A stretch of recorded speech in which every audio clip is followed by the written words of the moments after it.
রব বলে, বান্দা সারাদিনে সবার কথা মনে করার টাইম পাস, শুধু আমারে ভুলে যাস তুই। আমার জমিনে থাকস, আমার দেওয়া রিজিক খাস, আমার দেওয়া নিঃশ্বাস নিয়ে চলস তুই। আমার পক্ষ থেকে মুয়াজ্জিন আমার নাম ধরে ডাকে, তুই একটু আমার দরবারে হাজিরা দেওয়ার টাইম পাস না। এই পৃথিবীতে যতদিন থাকবেন যতজনের উপকার করবেন, উপকার করার আগে মনে মনে চিন্তা করবেন সে আমাকে একদিন লাথি মারবে এই সুযোগ পেলে। আপনি যারই উপকার করবেন এটা মাথায় বসায় ফেলেন, সে সুযোগ পেলে পিছনে পিঠে দ্বিধাবোধ করবে।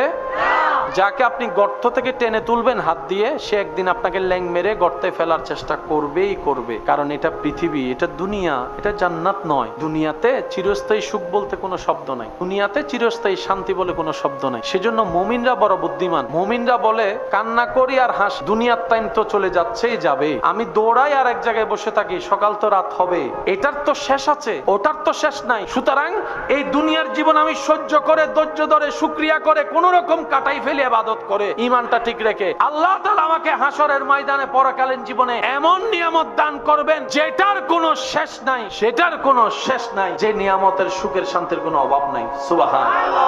বোকারা দুনিয়া নিয়ে ভাবে, বুদ্ধিমানরা আখিরাত নিয়ে ভাবে। বোকারা দুনিয়ার জমায়, বুদ্ধিমানরা আখিরাতের জমায়। যিনি সময় দিয়েছেন সে রবের দরবারে সময় দিতে, অনেক সময় মসজিদে গেলে দেখবেন অনেকেই 5-10 মিনিট একটু ইমাম সাহেব দেরি করলে কোনো কারণে অনেকেই ঘড়ি দেখে, অনেকেই দেওয়াল ঘড়ি দেখে, অনেকে আবার কাশি দিয়ে সিগন্যাল দেয়, হুজুর টাইম হয়ে গেছে। কি ব্যর্থতা আপনার আমার জন্য। রবকে খুশি করতে নিজের উপকারে গিয়েছি, সেখানেও টাইম দেখে হিসাব করছি। মনে রাখবেন, আপনি আমি যেরকম সময় দেখে হিসাব করে করে রবকে সময় দেওয়ার চেষ্টা করি, রব যদি এরকম সময়ের হিসাব নেওয়া শুরু করে, সব শেষ হয়ে যাবে, আপনি আমি পার পাওয়ার কোনো সুযোগ। রব বলে নাই আমাকে দে, রব বলে যে ক্ষুধার্ত কে আছে খুঁজে দেখ, আমার ক্ষুধার্ত বান্দাকে খাবার দে। কে তৃষ্ণার্ত আছে, বুকে তৃষ্ণা, খুঁজে দেখ বান্দা, আমার তৃষ্ণার্ত বান্দাকে একটু পানির ব্যবস্থা করে দে। একটু দেখ না তোর চোখটা খুলে, কে আছে তোর প্রতিবেশীর ভিতরে যার ঘরে কোনো বাজার নাই, একটু বাজারের ব্যবস্থা করে দে। একটু খোঁজ নে না কার চোখ থেকে পানি পড়ছে, সান্ত্বনা দেওয়ার কেউ নাই, একটু পাশে দাঁড়া, সান্ত্বনার ব্যবস্থা করে দে। বান্দারে একটু খুঁজে দে কে আছে অসুস্থ, একটু সেবার ব্যবস্থা কর, আমি আল্লাহ খুশি হয়ে যাব। রব বলে, মনে রাখিস বান্দা, তুই আমার বান্দার জন্য, সৃষ্টির জন্য যা করবি সব আমি রবের জন্য করা হয়ে যাবে। সুবহানাল্লাহ। দুনিয়ার কষ্ট অনেক বিশাল মনে হয়, কিন্তু যখন মরণের কষ্ট অনুভব হওয়া শুরু হবে, তখন সারা দুনিয়ার সবার কষ্ট আপনার কাছে কিঞ্চিত পরিমাণও কষ্ট মনে হবে না। মৃত্যু এত ভয়ানক, মৃত্যু সমস্ত কষ্টের লেভেলের বাহিরের কষ্ট। সেখানে যদি রবের রহমত না থাকে, ওই কষ্ট থেকে বাঁচার কোনো সুযোগ। যিনি সময় দিয়েছেন, মন ভরে ওনার জন্য সময় দেন, উনি আপনার সময়ও বরকত দিবে, রিজিকে তো বরকত দিবে, হাসরের ময়দানে আপনার রাস্তাও সহজ করে দিবেন। ব্যস্ততা কার নাই? সবার আছে, সবারই আপন আপন জায়গায় কোনো না কোনো ব্যস্ততা। তবে আমি অনুরোধ করব, এই দুনিয়াতে থেকে একবার চলে গেলে কি আর আসা যাবে? এই দুনিয়ার যে মা বাবা পেয়েছি, সেই মা বাবা কি আর পাওয়া যাবে? স্ত্রী স্বামী কি আর পাওয়া যাবে? সন্তানদেরকে নিয়ে কি খেলা আর যাবে? এই দুনিয়ার আনন্দ নিয়ামত উপভোগ করার আর কোনো সুযোগ হবে না। সেজন্য অনুরোধ রাখবো সবার কাছে, হাজারো ব্যস্ততার ভিতরে কিছু সময় নিজের জন্য, পরিবারের জন্য বের করার চেষ্টা করবেন। কিছু সময় নিজেকে চিনার জন্য সময় দেওয়ার চেষ্টা করবেন। একাকিত্ব থাকার চেষ্টা করবেন। একাকীভাবে নিজেকে প্রশ্ন করার চেষ্টা করবেন, আমার কোন কোন দিকে কমতি আছে যেগুলো শুধরাইলে আমি আল্লাহর প্রিয় বান্দা হতে পারবো। সুবহানাল্লাহ। একটু সময় দিবেন নিজের রাগ কন্ট্রোল করার জন্য, একটু সময় দিবেন নিজের অভিযোগকে মিঠানোর জন্য, একটু সময় দিবেন নিজেকে আফসোস থেকে বের করে আনার জন্য, একটু সময় দিবেন রবের দরবারে শুকরিয়া করে রবকে খুশি করার জন্য। সুবহানাল্লাহ। কারণ সময় দাতাকে যদি আপনি খুশি করতে পারেন, সময়ে বরকত এনে দিবেন কে?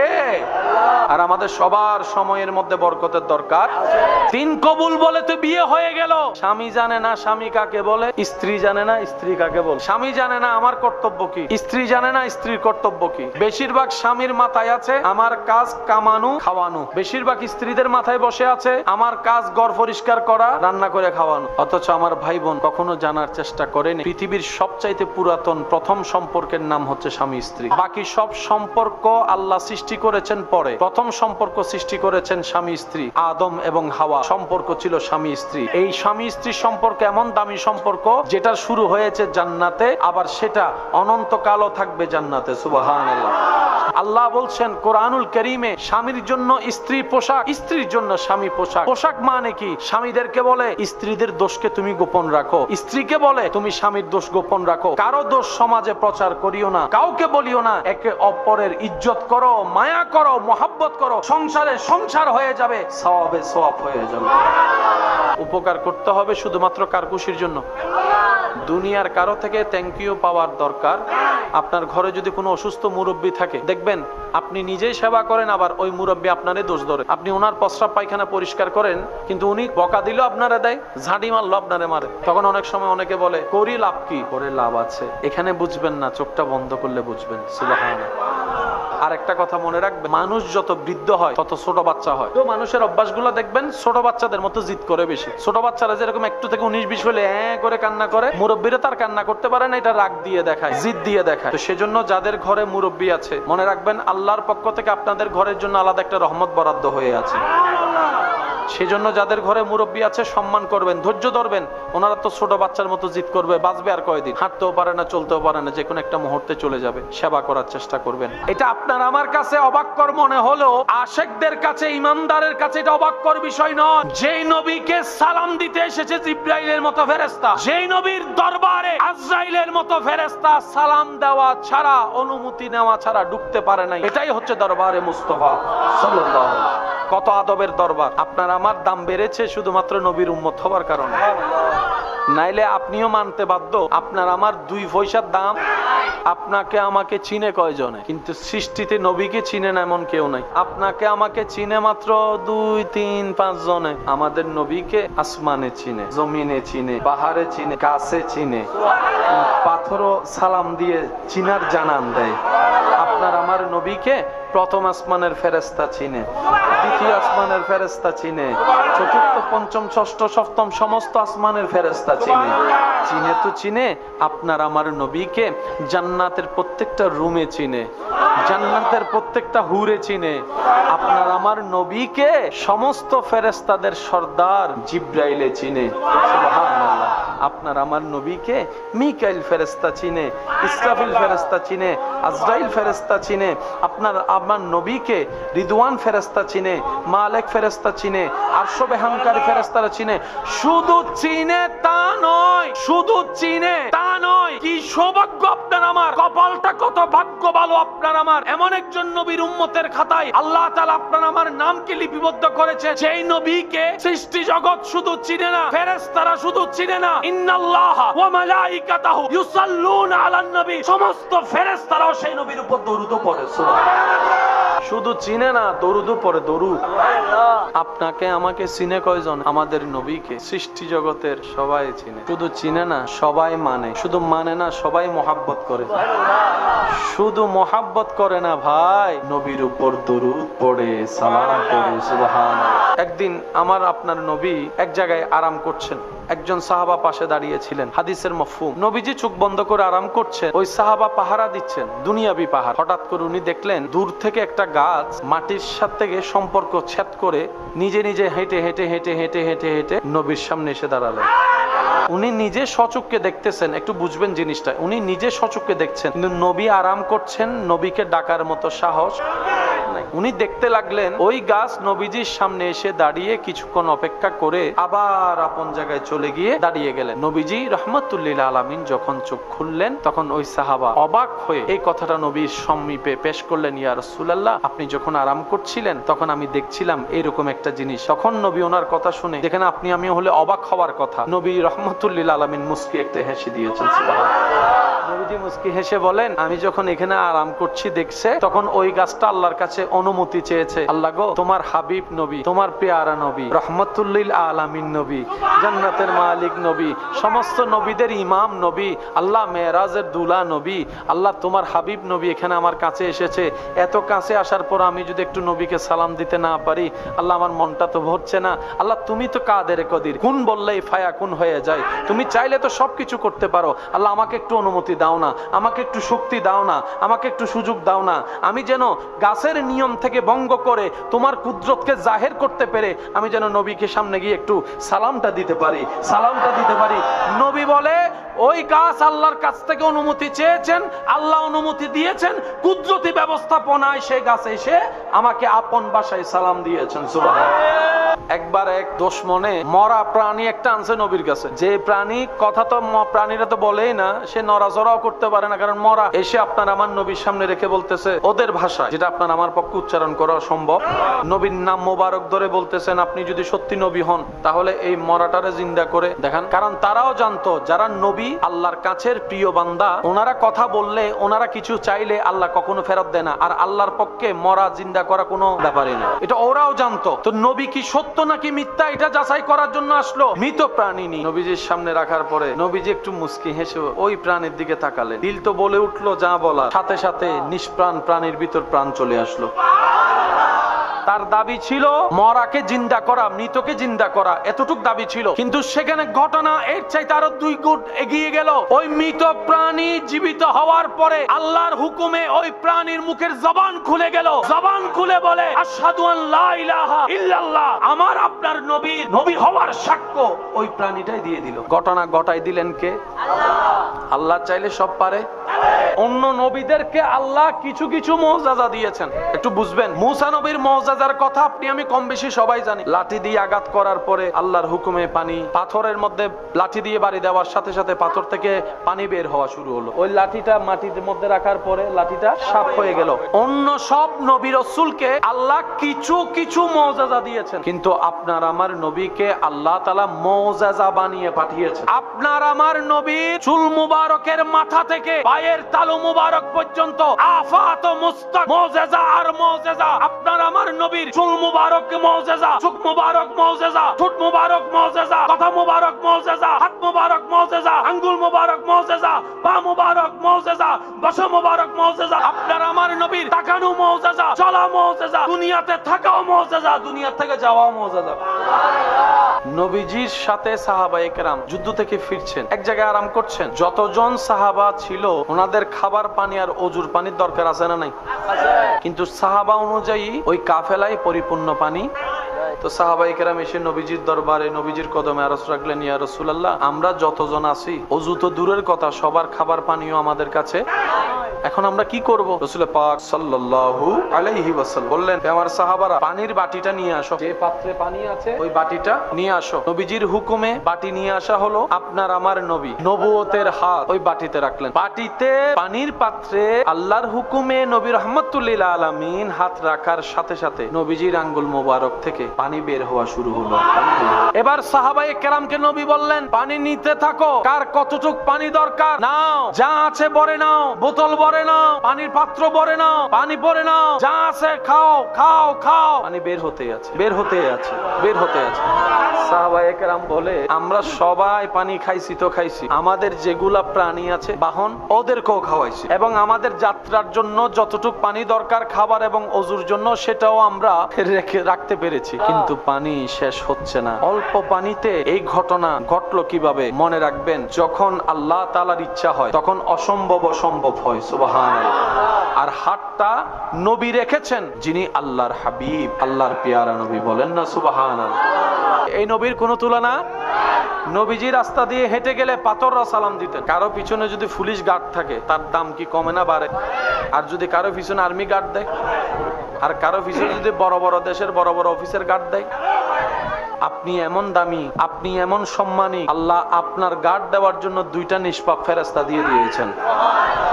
নিষ্পাপ ফেরেশতা, নূরের ফেরেশতা আপনাকে গার্ড দিচ্ছে, ডাইরেক্ট কাঁধে কাঁধে গার্ড দিচ্ছে আপনাকে। আপনার ডিউটি করছে ফেরেশতা। দাম কি কমলো না বাড়লো? আমরা নিজেদের দাম নিজেরা ধরে রাখতে জানি, নিজেদের মর্যাদা নিজেরা ধরে রাখতে জানি। আল্লাহ তাআলা নবীকে বলছেন ওয়ালা সাউফা ইউতিকা রাব্বুকা ফাতারদা। আল্লাহ তাআলা নবীর ব্যাপারে বলছেন ইন্না আতাইনাকাল কাউসার। আল্লাহ তাআলা আপনার আমার নবীর ব্যাপারে বলছেন ইন্না আরসালনাকা শাহিদাও ওয়া মুবাশশিরাও ওয়া নাযীরা ওয়া দাঈয়ান ইলাল্লাহি বিইজনিহি ওয়া সিরাজাম মুনীরা। আল্লাহ তাআলা আপনার আমার নবীর ব্যাপারে বলছেন ওয়ালাল আখিরাতু খায়রুল লাকা মিনাল উলা। সেই নবীর মত চলতে জানলে লাভ আমাদের নিজেদের হবে। আল্লাহ পাক বলে যে আমি বান্দা তোমাদেরকে ঘুমের ব্যবস্থা করে দিলাম, ব্যস্ততার কারণে বসে তোমাকে ঘুমাতে দিবে না অনেক সময়, কিন্তু তোমার শরীর তো ঘুম দরকার, আমি আল্লাহ অল্প করে ঘুমের ব্যবস্থা করে দিলাম। 5-10 মিনিট ঘুমাবা, এনার্জি পাবা 5-6 ঘন্টা। সুবহানাল্লাহ। আল্লাহ তাআলা বলে সারাদিন পরিশ্রম করলে তোমার এনার্জির জন্য ঘুমের দরকার, আর ঘুমের জন্য আমি আল্লাহ রাত ব্যবস্থা করে দিয়েছি। এই রাতের ঘুমটা তুমি তোমার নিয়মে ঘুমালে ঘুম হয়ে যাবে, কিন্তু আমি রবের দেওয়া নিয়মে যদি তুমি ঘুমাও, তোমার ঘুমানোর প্রত্যেকটা নিঃশ্বাস নেওয়া এবং ফেলা সওয়াব লেখা হবে, সওয়াব লেখা হবে। যদি ইসলামের নিয়মে তুমি ঘুমাতে পারো, তোমার ঘুমানোর স্টার্টিং থেকে শুরু করে একদম ঘুম থেকে উঠা পর্যন্ত ইসলামের নিয়ম দিয়ে শুরু করে ইসলামের নিয়ম দিয়ে যদি শেষ করে উঠতে পারো, আমি আল্লাহ তোমার আমলনামায় সওয়াবের ব্যবস্থা করে দিব। শুধু তাই নয়, তুমি যদি বাউযু অবস্থায় ঘুমাতে পারো, ঘুমের মধ্যে যদি তোমার মৃত্যু হয়, ওই মৃত্যুটা শহীদের মর্যাদা আমি আল্লাহ দান করে দিব। সুবহানাল্লাহ। দুনিয়ারও লাভ, আখিরাতেরও লাভ, ডবল ডবল লাভ। সে ধর্মের নাম ইসলাম। নিব কারা? যাদের লাভ চায়, যাদের লাভ দরকার, যারা লাভ বুঝি, তাদের এই নিয়ম, ইসলামের নিয়ম, আদেশ নিষেধ পালন করার দরকার আছে।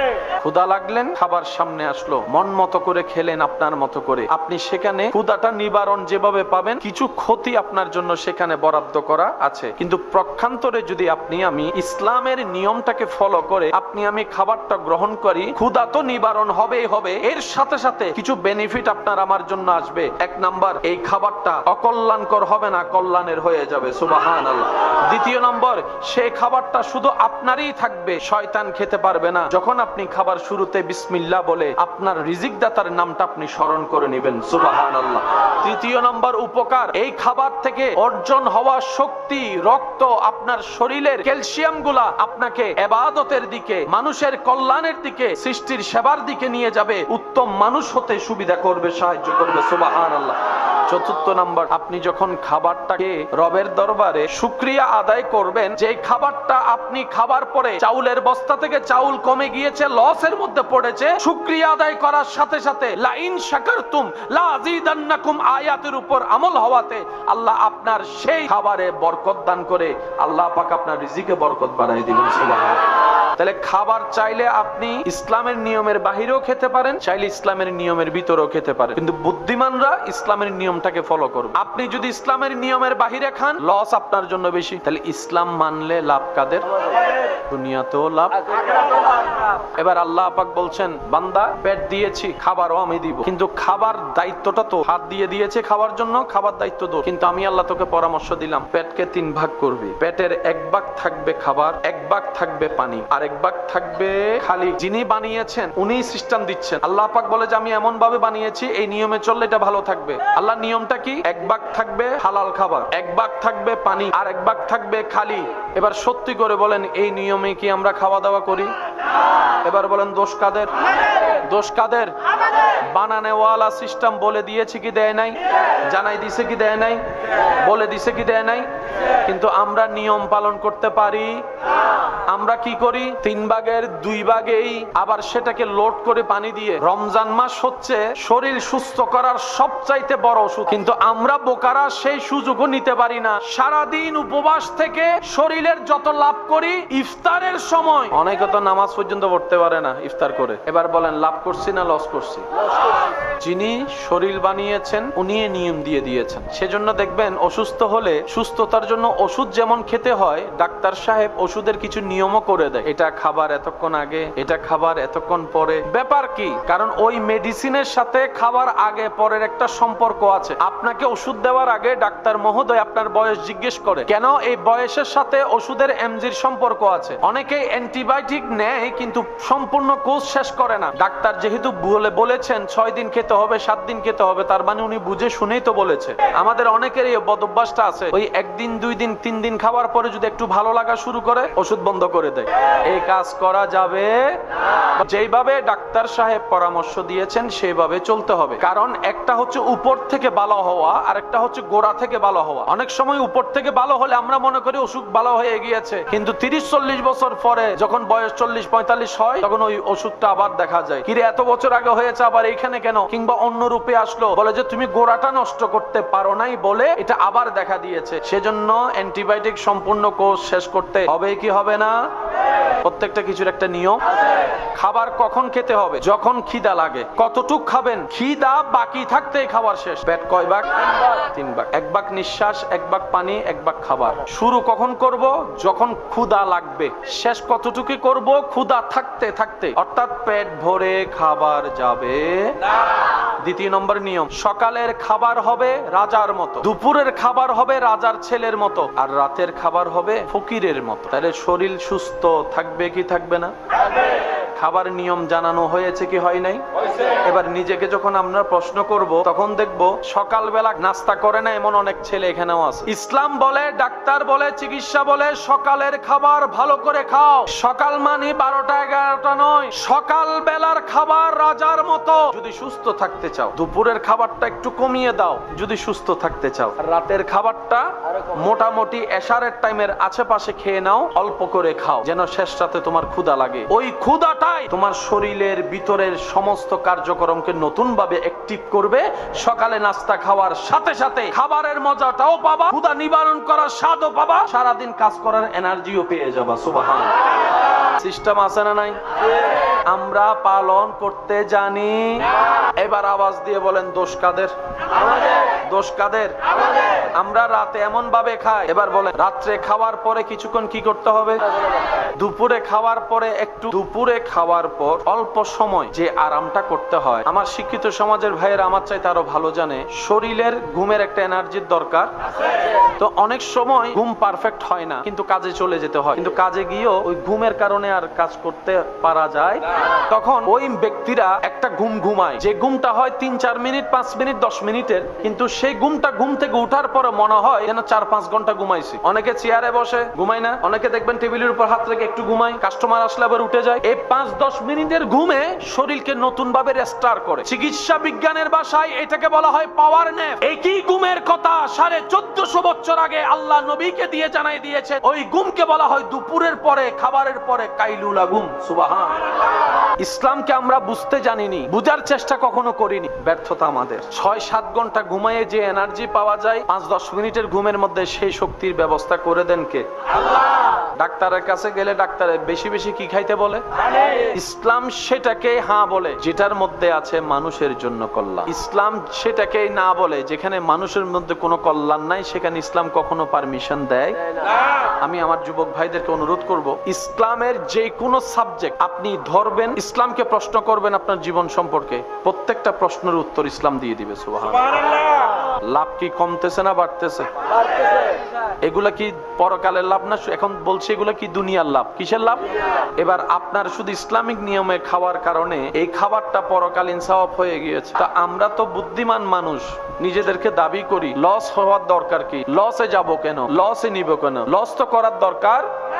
আমরা তো বুদ্ধিমান, আমরা তো লাভটাই না চাইবো। ইসলাম হচ্ছে লাভে ভরপুর, কিন্তু ফ্রিতে পেয়ে গিয়েছি তো, মায়ের কুল থেকে পড়ে আজান শুনেছি তো, যার কারণে ইসলামের মূল্যায়ন আপনার আমার কাছে নাই। কিন্তু যারা নিজের জান বাজি রেখে হাজারো দ্বিধাদ্বন্দ্বের ভিতর থেকে ইসলামকে সত্য প্রমাণ পেয়ে ইসলাম গ্রহণ করেছে, ইসলাম গ্রহণ করার কারণে অন্যদের হাতে অত্যাচারের শিকার হয়েছে সাহাবায়ে কেরাম, ওনাদের কাছে ইসলামের মর্মটা ছিল সেই রকম, সেই লেভেলের, কারণ ওনারা ইসলামটা কষ্ট করে অর্জন করে ধরে রেখেছিল। সুবহানাল্লাহ। পারবো না জানি, রবকে খুশি করার মতো আমল নিয়ে কবরে যাওয়ার মতো আপনি আমি কেউ পারবো না, অন্তত চেষ্টা তো করতে পারি। আপনি আমি থাকলেও ইসলাম থাকবে, আপনি আমি না থাকলেও ইসলাম থাকবে। ইসলাম কখনো মানুষের ধার। মনে রাখবেন, এই ইসলাম কোন নতুন ধর্ম নয়। এই ইসলাম শুরু হয়েছে আদম নবী থেকে, পরিপূর্ণ হয়েছে আমাদের নবীর বেলায় এসে। পৃথিবীর সর্বপ্রথম ধর্মের নাম ইসলাম, কারণ পৃথিবীতে আদম নবীর আগে আর কেউ ছিল না। ওই আদম নবীর যেটা সেটাই তো প্রথম। আদম নবীকে জিজ্ঞেস করেন, উনি বলবে লা ইলাহা ইল্লাল্লাহ। সুবহানাল্লাহ।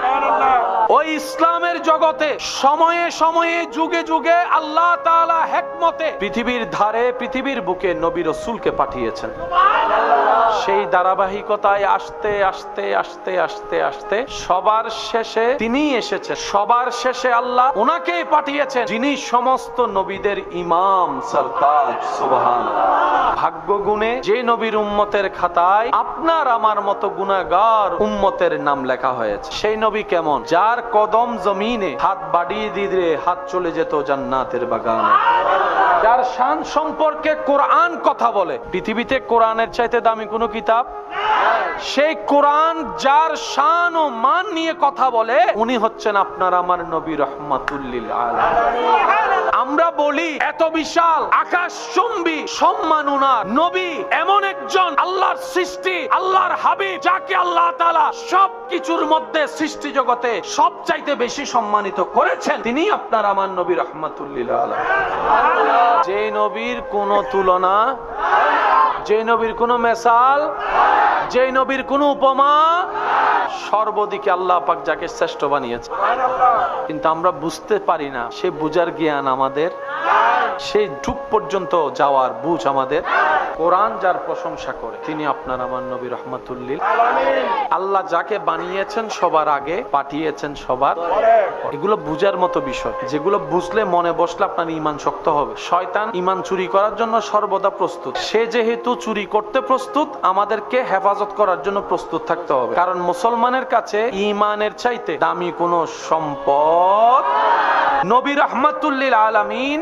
সর্বগুণে সৃষ্টিতে আল্লাহ পাক ওনাকে গুণান্বিত করেছেন। সৌন্দর্যের ভিতরে আমাদের নবীর সাথে তুলনা দেওয়ার মতো কেউ, জ্ঞানে আপনার আমার নবীর সাথে তুলনা দেওয়ার মতো কেউ, আওয়াজে আপনার আমার নবীর সাথে তুলনা দেওয়ার মতো কেউ, সর্বদিকে এক কথাই শেষ, সর্বদিকে। আমরা কি রকম বোকা জানেন? আচ্ছা, টাকা ধার নিয়ে টাকা দিচ্ছি না, সে টাকা কি নিয়ে কবরে যেতে পারবো? জমিন নিয়ে, জামিলা জমিন নিয়ে কি কবরে যেতে পারবো? তো কোনো কিছু নিয়ে তো কবরে যেতে পারছি না। তো খামাকা নিজের পায়ে নিজে কোরাল মেরে লাভ কি? আপনি আমি 2 নম্বরই করে কামাইলাম, পরবর্তী প্রজন্মরা খাবে, আমি তো আর খেতে পারবো না। 5 তলা বিল্ডিং আপনি বানাইছেন, থাকতে পারবেন না, ছেলে মেয়েরা থাকবে। আর যদি ভাগ্য খারাপ হয় সেটা এখান থেকে অনেকে ওদেরকে বের করে দিবে, অন্যরা দখল করে নিবে, তখন কি করবেন? সেজন্য জিম্মাদারিটা রাখতে হবে কার কাছে? আল্লাহ যদি জাহান্নামে দেয় আমাদেরকে, আমরা নিজেদের দোষে। ইসলাম কত সুন্দর সম্পত্তি বন্টনের ব্যাপারে। দেশীয় আইন আছে না নাই? কিন্তু ইসলামের ফরায়েজও, ইসলামের মধ্যে ফরায়েজও, আমরা বেশিরভাগ মানুষ ফরায়েজ দিয়ে সম্পত্তি বন্টন করতে জানি না, যার কারণে বরকত হারাই ফেলি। বছরে একবার সম্পদের নির্দিষ্ট পরিমাণের উপর কি দিতে হয়? যাকাত। যাকাত দিলে সম্পদ পবিত্র হয়। পবিত্র হয় মানে আপনার সম্পদে বরকত হবে, আপনার পরবর্তী প্রজন্ম আরো ডবল সম্পদের মালিক হবে। এটা একটা ট্যাক্স যেটা আল্লাহর কাছে জমা থাকে। মনে রাখবেন, আল্লাহর জন্য কেউ যা করবে, যা যতটুকু করবে, সর্বনিম্ন 10 গুণ বেশি পাবে, সর্বোচ্চ 700 গুণ বেশি পাবে। আর এর উপরে যারে বেগাইরে হিসাব আল্লাহ তাকে দান করবেন। আপনার জীবনেই কি শেষ নাকি ছেলে মেয়ের জীবন আছে? ছেলে মেয়ের জীবনেই শেষ নাকি নাতি নাতনি আছে? এগুলা আস্তে আস্তে আপনার থেকে নাতি নাতনি আস্তে আস্তে কত সরকার আসবে, কত সরকার যাবে, কিন্তু আসল মালিক তো সব সময় থাকবে। সেজন্য অ্যাকাউন্ট একটা রবের কাছে করবে। এই অ্যাকাউন্টের খবর আপনি এবং আপনার রব ছাড়া জানে কেউ না জানে। এই অ্যাকাউন্টে টাকা জমাবেন কিভাবে? রাস্তা আল্লাহ আপনাকে যা দিয়েছেন সেখান থেকে আপনি দিয়ে দিলেন, জমা হয়ে গেছে। এদিকে দুনিয়াবি হিসেবে তার পেটও ভরার টাকা পেয়েছে, ওদিকে আপনারটা 10 টাকাটা ওখানে 10 গুণ বেশি হয়ে অথবা 700 গুণ বেশি ওখানে জমা হয়ে গেছে। মসজিদ মাদ্রাসায় যতটুকু পারবেন গোপনে দান করবেন। প্রতিবেশীকে, গরিব আছে, অসহায় আছে, তাকে দান করবেন। অসুস্থ কোথায় আছে খুঁজে তাকে দান করবেন। অভাবী কে আছে খুঁজে তাকে বাজারের ব্যবস্থা করে দিবেন। যা করবেন আল্লাহ আপনাকে যা ইনকাম দিবে সেখান থেকে গোপনে গোপনে গোপনে গোপনে। মনে রাখবেন, 10 টাকা দিবেন, সর্বনিম্ন 10 গুণ বেশি পাবেন। জমা হচ্ছে কার কাছে? বলেন না, কার কাছে?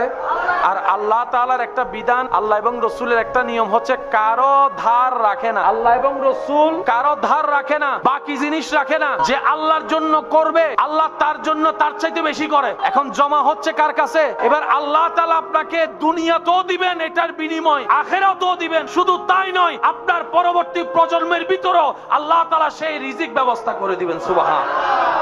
তো সন্তান পেলে তো বাবা এমনি খুশি হয়, নাতিরা পেলে তো দাদা নানা এমনি খুশি হয়। আপনি যদি চান তারা পাক, পরবর্তী প্রজন্ম পাক, তাহলে আপনাকে কিছু কিছু কাজ গোপনে আল্লাহর জন্য করতে হবে। আমরা কি এই নিয়মগুলো মেনে চলার চেষ্টা করতে পারবো ইনশাআল্লাহ? ইসলামের যতটুক জানি অন্তত এতটুক যেন আমরা পালন করতে পারি। আর যা জানি না তা জানার চেষ্টা করব। আমরা তো এক লাফে আর গাছে উঠতে পারবো, একটু একটু হলো পরিবর্তন যদি করতে পারি, এই একটু একটুটাই কাল হাসরের ময়দানে বিশাল আকারের সওয়াব বানিয়ে দিবেন কে?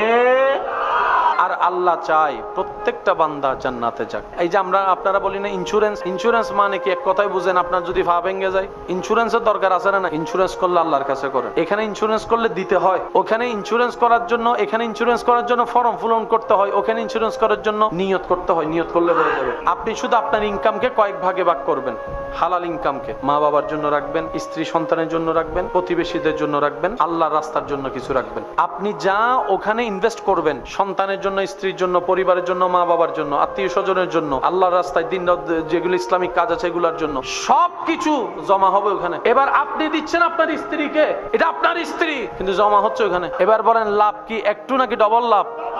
এদিকেও লাভ, ওদিকেও লাভ। আর আমি কারো কিছু বাকি রাখি?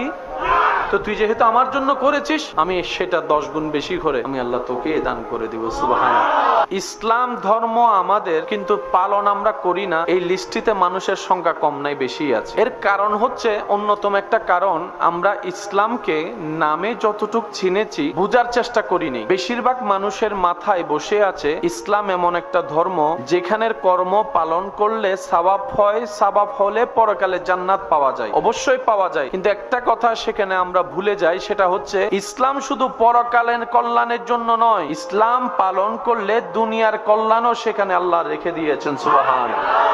আল্লাহ তাআলা কোরআনুল কারীমের মধ্যে বলেন, আল-ইয়াওমা আকমালতু লাকুম দীনাকুম ওয়া আতমামতু আলাইকুম নি'মাতি। আজকের দিনে আমি আল্লাহ তোমাদের জন্য তোমাদের ধর্মকে পরিপূর্ণ ঘোষণা করে দিলাম। সুবহানাল্লাহ।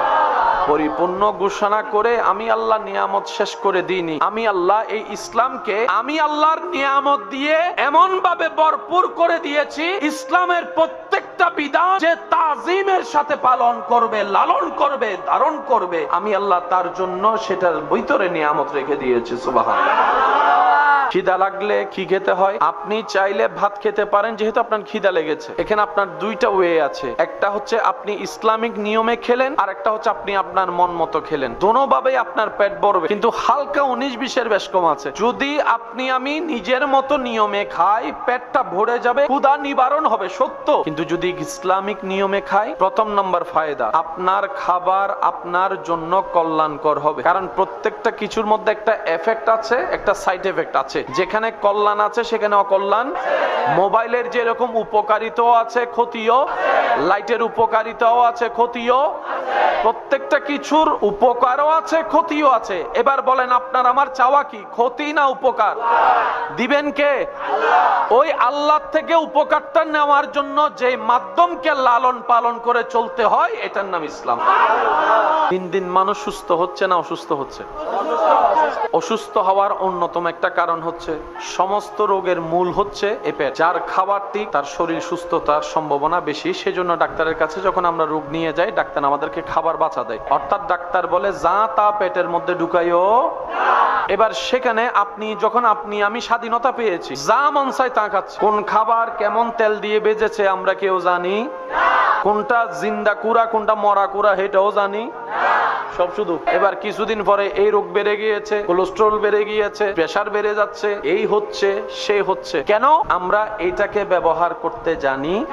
এবার বলেন, নিজে সুস্থ থাকার জন্য পেটকে কন্ট্রোল করার দরকার আছে না নাই? আবার পেটকে খাবার দেওয়ার দরকার আছে না নাই?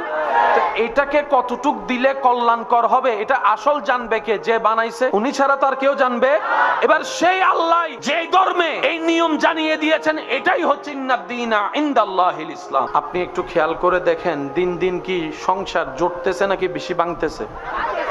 সংসার যদি ভেঙে যায়, পরিবারও কি হয়ে যাবে? পরিবার যদি ভেঙে যায়, সমাজও কি হয়ে যাবে?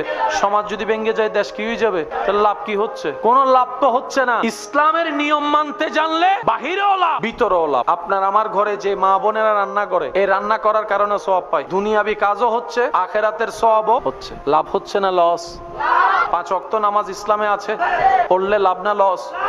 ইসলামের মধ্যে সুদ খাইতে কি করেছে? নিষেধ করেছে। ঘুষ খাইতে, মদ খাইতে, গাঁজা খাইতে, অন্যকে অত্যাচার করতে, মানুষকে কষ্ট দিতে, মানুষকে কঠিন কথা বলতে, ইসলাম যা যা নিষেধ করেছে আমরা সেগুলোই বেশি করি। 5 ওয়াক্ত নামাজের দরকার, বড়দেরকে সম্মান, ছোটদেরকে স্নেহ করার দরকার।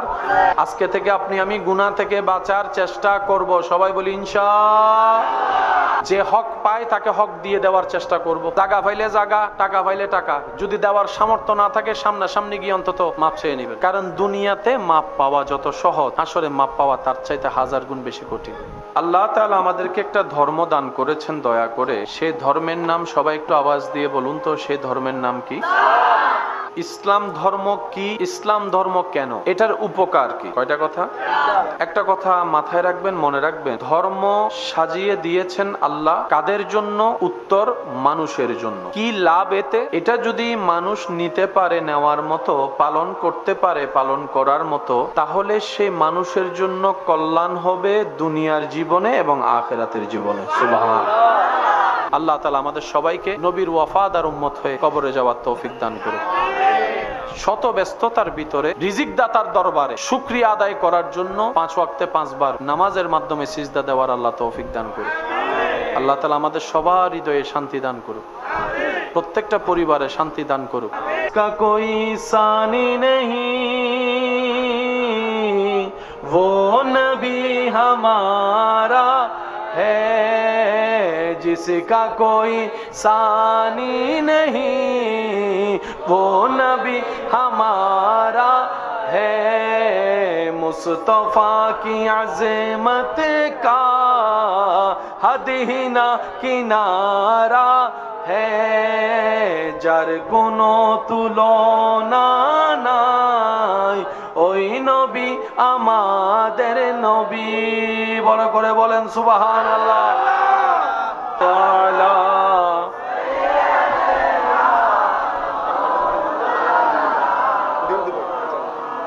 ওয়া আলা আলি সাইয়্যিদিনা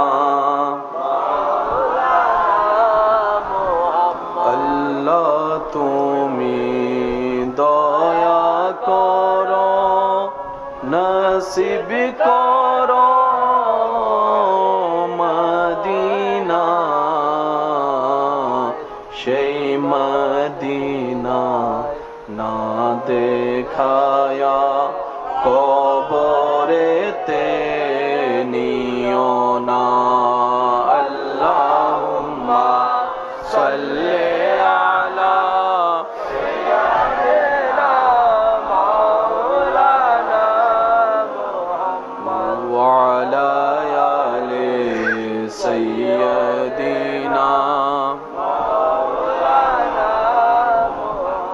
মোহাব্বতের আওয়াজে একবার বলি মারহাবা। পিছন পর্যন্ত সবার আওয়াজ শুনতে চাই, জোরে বলি মারহাবা। আল্লাহ আমাদের সবাইকে একটু বুঝার তৌফিক দান করুক, নিজের ভালো বুঝার তৌফিক দান করুক, নিজেকে গুরুত্ব দেওয়ার, সম্মান দেওয়ার তৌফিক দান করুক। ইমানদার ভাইয়েরা, আমার কথা কি বুঝতে কোনো কষ্ট হচ্ছে? আমি আমার জায়গা থেকে সর্বোচ্চ সহজ করে বলার চেষ্টা করছি, বাকিটুকু আল্লাহ পাকের ইচ্ছা।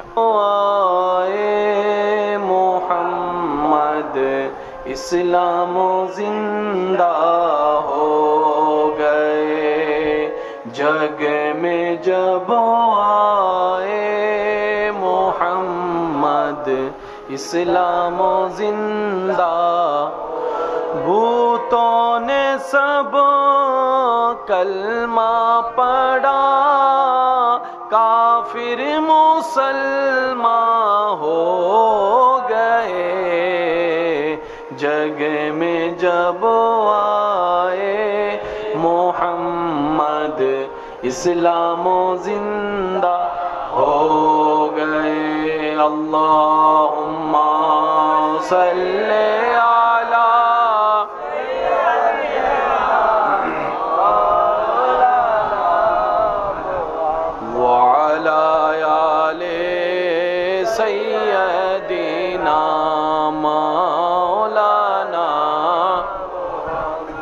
উচ্চ আওয়াজে একবার বলি আলহামদুলিল্লাহ।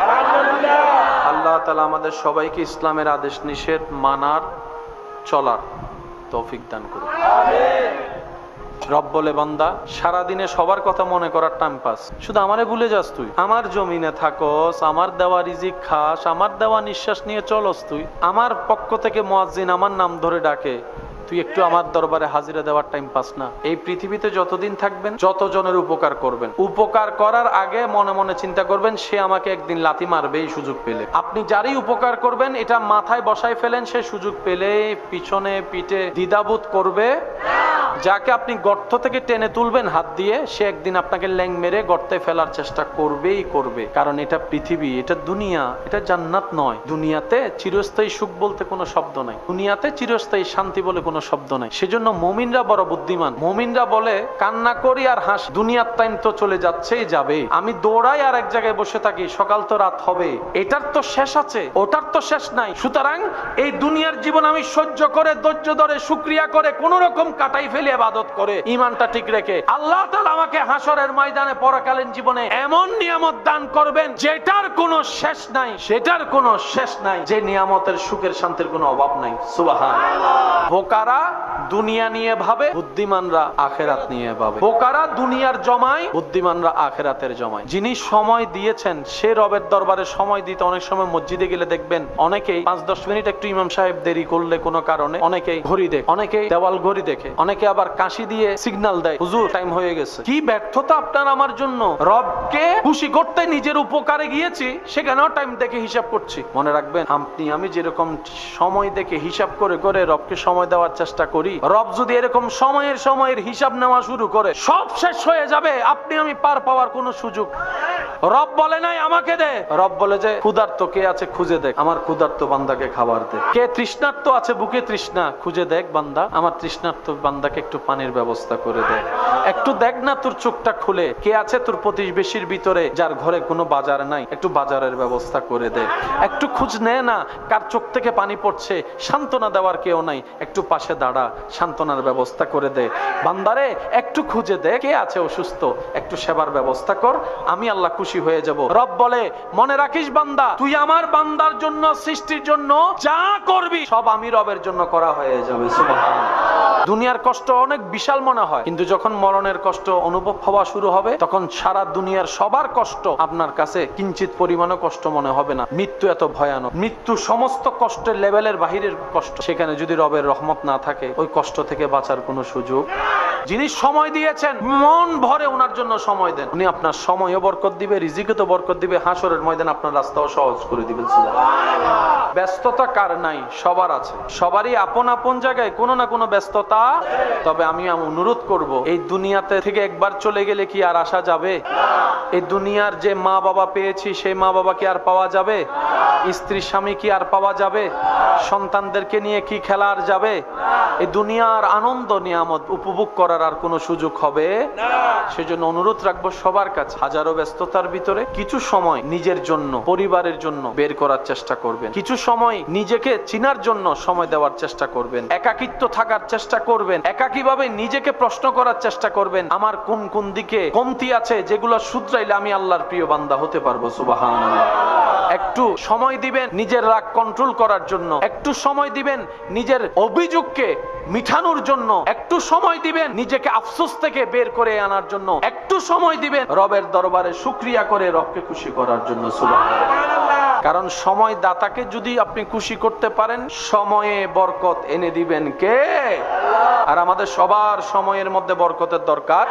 3 কবুল বলে তো বিয়ে হয়ে গেল, স্বামী জানে না স্বামী কাকে বলে, স্ত্রী জানে না স্ত্রী কাকে বলে, স্বামী জানে না আমার কর্তব্য কি, স্ত্রী জানে না স্ত্রীর কর্তব্য কি। বেশিরভাগ স্বামীর মাথায় আছে আমার কাজ কামানো খাওয়ানো, বেশিরভাগ স্ত্রীদের মাথায় বসে আছে আমার কাজ ঘর পরিষ্কার করা, রান্না করে খাওয়ানো। অথচ আমার ভাই বোন কখনো জানার চেষ্টা করেনি পৃথিবীর সবচাইতে পুরাতন প্রথম সম্পর্কের নাম হচ্ছে স্বামী স্ত্রী। বাকি সব সম্পর্ক আল্লাহ সৃষ্টি করেছেন পরে, প্রথম সম্পর্ক সৃষ্টি করেছেন স্বামী স্ত্রী। আদম এবং হাওয়া সম্পর্ক ছিল স্বামী স্ত্রী। এই স্বামী স্ত্রীর সম্পর্ক এমন দামি সম্পর্ক, যেটার শুরু হয়েছে জান্নাতে, আবার সেটা অনন্তকালও থাকবে জান্নাতে। সুবহানাল্লাহ। আল্লাহ বলছেন কোরআনুল কারীমে, স্বামীর জন্য স্ত্রী পোশাক, স্ত্রীর জন্য স্বামী পোশাক। পোশাক মানে কি? স্বামীদেরকে বলে স্ত্রীদের দোষকে তুমি গোপন রাখো, স্ত্রীকে বলে তুমি স্বামীর দোষ গোপন রাখো। কারো দোষ সমাজে প্রচার করিও না, কাউকে বলিও না। একে অপরের ইজ্জত করো, মায়া করো, মহব্বত করো, সংসারে সংসার হয়ে যাবে, সওয়াবে সওয়াব হয়ে যাবে। উপকার করতে হবে শুধুমাত্র কার খুশির জন্য? দুনিয়ার কারো থেকে থ্যাংক ইউ পাওয়ার দরকার। আপনার ঘরে যদি কোনো অসুস্থ মুরব্বী থাকে, দেখবেন আপনি নিজেই সেবা করেন, আবার ওই মুরব্বী আপনারে দোষ ধরে। আপনি ওনার প্রস্রাব পায়খানা পরিষ্কার করেন, কিন্তু উনি বকা দিল আপনারে দেয়, ঝাঁটি মারলো আপনারে মারে। তখন অনেক সময় অনেকে বলে করি লাভ কি? করে লাভ আছে। এখানে বুঝবেন না, চোখটা বন্ধ করলে বুঝবেন। সুবহানাল্লাহ। আর একটা কথা মনে রাখবেন, মানুষ যত বৃদ্ধ হয় তত ছোট বাচ্চা হয়। তো মানুষের অভ্যাসগুলো দেখবেন ছোট বাচ্চাদের মতো জিদ করে বেশি। ছোট বাচ্চারা যেরকম একটু থেকে 19-20 হলে করে কান্না করে, মুরব্বীরা তার কান্না করতে পারে না, এটা রাগ দিয়ে দেখায়, জিদ দিয়ে দেখায়। তো সেজন্য যাদের ঘরে মুরব্বী আছে, মনে রাখবেন আল্লাহর পক্ষ থেকে আপনাদের ঘরের জন্য আলাদা একটা রহমত বরাদ্দ হয়ে আছে। সেজন্য যাদের ঘরে মুরব্বী আছে সম্মান করবেন, ধৈর্য ধরবেন। ওনারা তো ছোট বাচ্চার মতো জিদ করবে, বাঁচবে আর কয়দিন, হাঁটতেও পারে না, চলতেও পারে না, যে কোনো একটা মুহূর্তে চলে যাবে। সেবা করার চেষ্টা করবেন। এটা আপনার আমার কাছে অবাক্কর মনে হলেও আশেকদের কাছে, ইমানদারের কাছে এটা অবাক্কর বিষয় নয়। যেই নবীকে সালাম দিতে এসেছে জিবরাইলের মতো ফেরেশতা, যেই নবীর দরবারে আজরাইলের মতো ফেরেশতা সালাম দেওয়া ছাড়া, অনুমতি নেওয়া ছাড়া ঢুকতে পারে নাই, এটাই হচ্ছে দরবারে মুস্তাফা সাল্লাল্লাহু আলাইহি ওয়াসাল্লাম। কত আদবের দরবার। আপনার আমার দাম বেড়েছে শুধুমাত্র নবীর উম্মত হওয়ার কারণে। নাইলে আপনিও মানতে বাধ্য, আপনার আমার 2 পয়সার দাম। আপনাকে আমাকে চিনে কয়জনে? কিন্তু সৃষ্টিতে নবীকে চিনে না এমন কেউ নাই। আপনাকে আমাকে চিনে মাত্র 2, 3, 5 জনে। আমাদের নবীকে আসমানে চিনে, জমিনে চিনে, পাহাড়ে চিনে, গাছে চিনে, পাথরও সালাম দিয়ে চিনার জানান দেয়। আপনার আমার নবীকে প্রথম আসমানের ফেরেশতা চিনে, দ্বিতীয় আসমানের ফেরেশতা চিনে, চতুর্থ, পঞ্চম, ষষ্ঠ, সপ্তম সমস্ত আসমানের ফেরেশতা চিনে। চিনে তো চিনে, আপনার আমার নবীকে জান্নাতের প্রত্যেকটা রুমে চিনে, জান্নাতের প্রত্যেকটা হুরে চিনে। আপনার আমার নবীকে সমস্ত ফেরেশতাদের সর্দার জিবরাইলে চিনে। সুবহানাল্লাহ। আপনার আমার নবীকে মিকাইল ফেরেশতা চিনে, ইসরাফিল ফেরেশতা চিনে, আজরাইল ফেরেশতা চিনে। আপনার আমার নবীকে রিদওয়ান ফেরেশতা চিনে, মালেক ফেরেশতা চিনে, আরশ বেহানকারী ফেরেশতারা চিনে। শুধু চিনে তা নয়, শুধু চিনে তা নয়, কি সৌভাগ্য আপনার আমার, কপালটা কত ভাগ্য ভালো আপনার আমার। এমন একজন নবীর উম্মতের খাতায় আল্লাহ তাআলা আপনার আমার নামকে লিপিবদ্ধ করেছে, যেই নবীকে সৃষ্টি জগৎ শুধু চিনে না, ফেরেশতারা শুধু চিনে না, ইন্নাল্লাহা ওয়া মালাইকাতাহু ইউসাল্লুনা আলান নবী, সমস্ত ফেরেশতারাও সেই নবীর উপর দরুদ পড়ে। সুবহানাল্লাহ। শুধু চিনে না, দরুদও পড়ে। দরুদ। আপনাকে আমাকে চিনে কয়জন? আমাদের নবীকে সৃষ্টি জগতের সবাই চিনে। শুধু চিনে না, সবাই মানে। শুধু মানে না, সবাই মহাব্বত করে। শুধু মহাব্বত করে না ভাই, নবীর উপর দরুদ পড়ে, সালাম পড়ে। সুবহানাল্লাহ। একদিন আমার আপনার নবী এক জায়গায় আরাম করছেন, একজন সাহাবা পাশে দাঁড়িয়ে ছিলেন। হাদিসের মফহুম, নবীজি চোখ বন্ধ করে আরাম করছেন, ওই সাহাবা পাহারা দিচ্ছেন, দুনিয়াবি পাহারা। হঠাৎ করে উনি দেখলেন দূর থেকে একটা গাছ মাটির সাথে সম্পর্ক ছেদ করে নিজে নিজে হেঁটে হেঁটে হেঁটে হেঁটে হেঁটে হেঁটে নবীর সামনে এসে দাঁড়ালেন। উনি নিজে সচক্ষে দেখতেছেন, একটু বুঝবেন জিনিসটা, উনি নিজে সচক্ষে দেখছেন, কিন্তু নবী আরাম করছেন, নবীকে ডাকার মতো সাহস নাই। উনি দেখতে লাগলেন ওই গাছ নবীজির সামনে এসে দাঁড়িয়ে কিছুক্ষণ অপেক্ষা করে আবার আপন জায়গায় চলে গিয়ে দাঁড়িয়ে গেলেন। নবীজি রহমাতুল্লিল আলামিন যখন চোখ খুললেন, তখন ওই সাহাবা অবাক হয়ে এই কথাটা নবীর সমীপে পেশ করলেন, ইয়া রাসূলুল্লাহ, আপনি যখন আরাম করছিলেন তখন আমি দেখছিলাম এরকম একটা জিনিস। তখন নবী ওনার কথা শুনে, যেখানে আপনি আমি হলে অবাক হওয়ার কথা, নবী রহমাতুল্লিল আলামিন মুস্কি একটা হেসে দিয়েছেন। সুবহানাল্লাহ। নবীজি মুস্কি হেসে বলেন, আমি যখন এখানে আরাম করছি দেখছে, তখন ওই গাছটা আল্লাহর কাছে অনুমতি চেয়েছে, আল্লাহ গো, তোমার হাবিব নবী, তোমার পেয়ারা নবী, রহমাতুল্লিল আলামিন নবী, জান্নাতের মালিক নবী, সমস্ত নবীদের ইমাম নবী, আল্লাহ মেরাজের দুলা নবী, আল্লাহ তোমার হাবিব নবী এখানে আমার কাছে এসেছে। এত কাছে আসার পর আমি যদি একটু নবীকে সালাম দিতে না পারি, আল্লাহ আমার মনটা তো ভরছে না। আল্লাহ তুমি তো কাদের কদির, কোন বললেই ফায়া কোন হয়ে যায়, তুমি চাইলে তো সবকিছু করতে পারো। আল্লাহ আমাকে একটু অনুমতি দাও না, আমাকে একটু শক্তি দাও না, আমাকে একটু সুযোগ দাও না, আমি যেন গাছের নিয়ম থেকে ভঙ্গ করে তোমার কুদরতকে জাহের করতে পেরে আমি যেন নবীকে সামনে গিয়ে একটু সালামটা দিতে পারি, সালামটা দিতে পারি। নবী বলে, ওই গাছ আল্লাহর কাছ থেকে অনুমতি চেয়েছেন, আল্লাহ অনুমতি দিয়েছেন, কুদরতি ব্যবস্থাপনায় সেই গাছ এসে আমাকে আপন ভাষায় সালাম দিয়েছেন। সুবহানাল্লাহ। একবার এক দুশমনে মরা প্রাণী একটা আনছে নবীর কাছে। যে প্রাণী কথা তো প্রাণীরা তো বলেই না, সে নড়াচড়াও করতে পারে না, কারণ মরা। এসে আপনার আমার নবীর সামনে রেখে বলতেছে ওদের ভাষায়, যেটা আপনার আমার পক্ষে উচ্চারণ করা সম্ভব, নবীর নাম মোবারক ধরে বলতেছেন, আপনি যদি সত্যি নবী হন তাহলে এই মরাটারে জিন্দা করে দেখান। কারণ তারাও জানতো যারা নবী আল্লাহর কাছের প্রিয় বান্দা, ওনারা কথা বললে, ওনারা কিছু চাইলে আল্লাহ কখনো ফেরত দেয় না, আর আল্লাহর পক্ষে মরা জিন্দা করা কোনো ব্যাপারই না। এটা ওরাও জানতো। তো নবী কি সত্য নাকি মিথ্যা এটা যাচাই করার জন্য আসলো। মৃত প্রাণী নবীজির সামনে রাখার পরে নবীজি একটু মুস্কি হেসে ওই প্রাণীর দিকে তাকালেন। দিল তো বলে উঠলো যা বলা, সাথে সাথে নিষ্প্রাণ প্রাণীর ভিতর প্রাণ চলে আসলো। তার দাবি ছিল মরাকে জিন্দা করা, মৃতকে জিন্দা করা, এতটুক দাবি ছিল। কিন্তু সেখানে ঘটনা এর চাইতে আরো 2 গুণ এগিয়ে গেল। ওই মৃত প্রাণী জীবিত হওয়ার পরে আল্লাহর হুকুমে ওই প্রাণীর মুখের জবান খুলে গেল। জবান খুলে বলে আশহাদু আন লা ইলাহা ইল্লাল্লাহ, আমার আপনার নবী হওয়ার সাক্ষ্য ওই প্রাণীটাই দিয়ে দিল। ঘটনা ঘটাই দিলেন কে? আল্লাহ চাইলে সব পারে। অন্য নবীদেরকে আল্লাহ কিছু কিছু মুআজিজা দিয়েছেন, একটু বুঝবেন। মূসা নবীর মুআজিজার কথা আপনি আমি কম বেশি সবাই জানি। লাঠি দিয়ে আঘাত করার পরে আল্লাহর হুকুমে পানি, পাথরের মধ্যে লাঠি দিয়ে বাড়ি দেওয়ার সাথে সাথে পাথর থেকে পানি বের হওয়া শুরু হলো। ওই লাঠিটা মাটির মধ্যে রাখার পরে লাঠিটা সাফ হয়ে গেল। অন্য সব নবী রাসূলকে আল্লাহ কিছু কিছু মুআজিজা দিয়েছেন, কিন্তু আপনার আমার নবীকে আল্লাহ তাআলা মুআজিজা বানিয়ে পাঠিয়েছেন। আপনার আমার নবীর চুল মুবারকের মাথা থেকে পায়ের তালু মুবারক পর্যন্ত আফাত ও মুস্তাক মুআজিজা আর মুআজিজা। আপনার আমার নবীর চুল মুবারক মুআজিজা, চোখ মুবারক মুআজিজা, ঠোঁট মুবারক মুআজিজা, কথা মুবারক মুআজিজা, হাত মুবারক মুআজিজা, আঙ্গুল মুবারক মুআজিজা, পা মুবারক মুআজিজা, বসা মুবারক মুআজিজা। আপনার আমার নবীর তাকানো মুআজিজা, চলা মুআজিজা, দুনিয়াতে থাকাও মুআজিজা, দুনিয়া থেকে যাওয়াও মুআজিজা।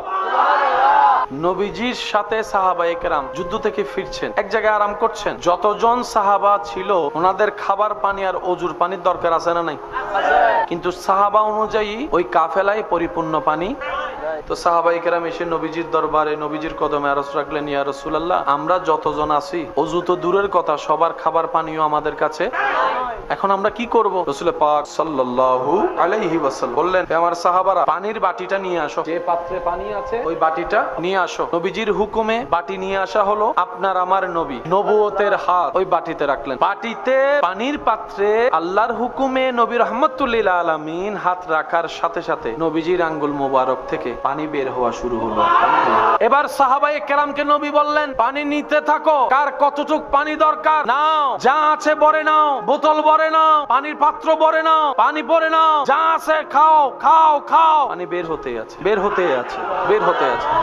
সাহাবায়ে কেরাম বলে, আমরা সবাই পানি খাইছি তো খাইছি, আমাদের যেগুলা প্রাণী আছে বাহন ওদেরকেও খাওয়াইছি, এবং আমাদের যাত্রার জন্য যতটুক পানি দরকার খাবার এবং অজুর জন্য সেটাও আমরা রাখতে পেরেছি, কিন্তু পানি শেষ হচ্ছে না। অল্প পানিতে এই ঘটনা ঘটলো কিভাবে? মনে রাখবেন, যখন আল্লাহ তাআলার ইচ্ছা হয় তখন অসম্ভব অসম্ভব হয়। সুবহানাল্লাহ। আর হাতটা নবী রেখেছেন যিনি আল্লাহর হাবিব, আল্লাহর পেয়ারা নবী, বলেন না সুবহানাল্লাহ। এই নবীর কোনো তুলনা। নবীজি রাস্তা দিয়ে হেঁটে গেলে পাথররা সালাম দিতেন। কারো পিছনে যদি পুলিশ গার্ড থাকে তার দাম কি কমে না বাড়ে? আর যদি কারো পিছনে আর্মি গার্ড দেয়, আর কারো পিছনে যদি বড় বড় দেশের বড় বড় অফিসার গার্ড দেয়, আপনি এমন দামি, আপনি এমন সম্মানী, আল্লাহ আপনার গার্ড দেওয়ার জন্য 2টা নিষ্পাপ ফেরেশতা দিয়ে দিয়েছেন। নিষ্পাপ ফেরেশতা, নূরের ফেরেশতা আপনাকে গার্ড দিচ্ছে, ডাইরেক্ট কাঁধে কাঁধে গার্ড দিচ্ছে আপনাকে, আপনার ডিউটি করছে ফেরেশতা। দাম কি কমলো না বাড়লো? আমরা নিজেদের দাম নিজেরা ধরে রাখতে জানি, নিজেদের মর্যাদা নিজেরা ধরে রাখতে জানি। আল্লাহ তাআলা নবীকে বলছেন, ওয়ালা সাউফা ইউতিকা রাব্বুকা ফাতারদা। আল্লাহ তাআলা নবীর ব্যাপারে বলছেন, ইন্না আতাইনাকাল কাউসার। আল্লাহ তাআলা আপনার আমার নবীর ব্যাপারে বলছেন, ইন্না আরসালনাকা শাহিদাও ওয়া মুবাশশিরাও ওয়া নাযীরা ওয়া দাঈয়ান ইলাল্লাহি বিইজনিহি ওয়া সিরাজাম মুনীরা। আল্লাহ তাআলা আপনার আমার নবীর ব্যাপারে বলছেন, ওয়ালাল আখিরাতু খায়রুল লাকা মিনাল উলা। সেই নবীর মত চলতে জানলে লাভ আমাদের নিজেদের হবে। আল্লাহ পাক বলে যে, আমি বান্দা তোমাদেরকে ঘুমের ব্যবস্থা করে দিলাম। ব্যস্ততার কারণে বসে তোমাকে ঘুমাতে দিবে না অনেক সময়, কিন্তু তোমার শরীর তো ঘুম দরকার, আমি আল্লাহ অল্প করে ঘুমের ব্যবস্থা করে দিলাম। 5-10 মিনিট ঘুমাবা, এনার্জি পাবা 5-6 ঘন্টা। সুবহানাল্লাহ।